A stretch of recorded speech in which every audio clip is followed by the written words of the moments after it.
Medina Munawwara की फजा में सुकून और सादगी बसी हुई थी।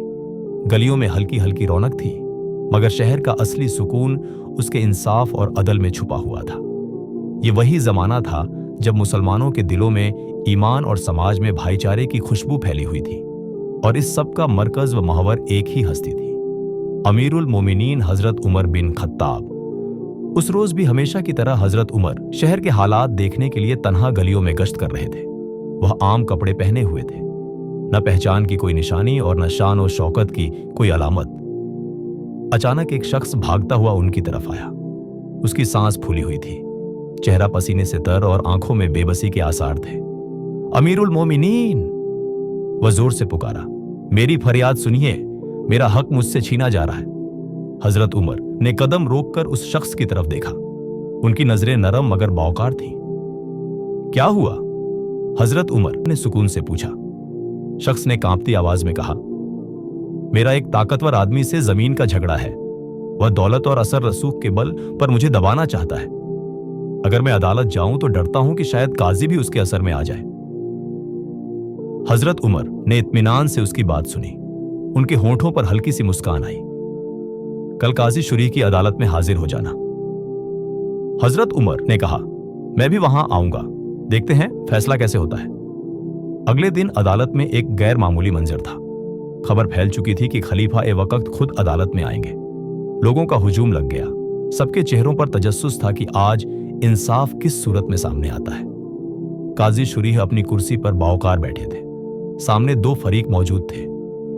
एक ताकतवर कुरैशी जिसके चेहरे पर घमंड और भरोसे की झलक थी, और दूसरा वह मजलूम शख्स जिसके हाथ अब भी कांप रहे थे मगर दिल में उम्मीद की रोशनी जाग चुकी थी। इसी दौरान अदालत का दरवाजा खुला और हजरत उमर अंदर दाखिल हुए। हुजूम ने एकदम सांस रोक लिया, मगर हजरत उमर बिना किसी जाह ओ जलाल के खामोशी से आकर खड़े हो गए। वह चाहते थे कि सबको यह मालूम हो जाए कि अदालत में उनकी हैसियत भी एक आम शहरी की तरह है। काजी ने दोनों फरीकों को सुना। ताकतवर शख्स ने अपनी दौलत और असर का हवाला दिया, जबकि मजलूम ने अपने दलील और गवाह पेश किए।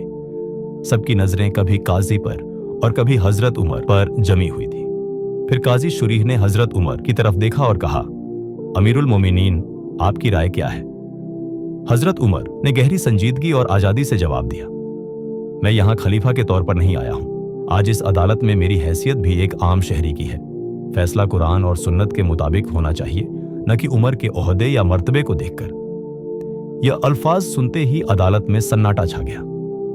लोगों ने पहली बार देखा कि खलीफा ए वक्त खुद को कानून के ताबे करार दे रहा है, न कि कानून को अपनी मर्जी के ताबे बना रहा है।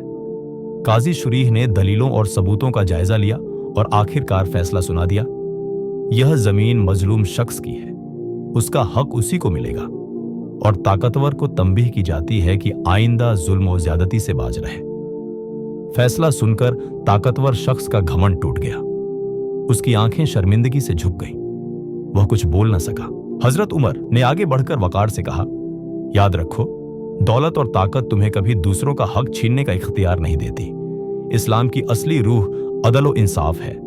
अगर यह कायम रहे तो उम्मत मजबूत और समाज पुरसुकून रहेगा। मजलूम शख्स की आंखों में आंसू आ गए। उसने रोते हुए कहा, अल्लाह की कसम, ऐसा इंसाफ तो मैंने कभी नहीं देखा। आप वाकई अल्लाह के बरहक खलीफा हैं। यह वाकया मदीना की गलियों से निकलकर पूरी दुनिया के लिए एक मिसाल बन गया।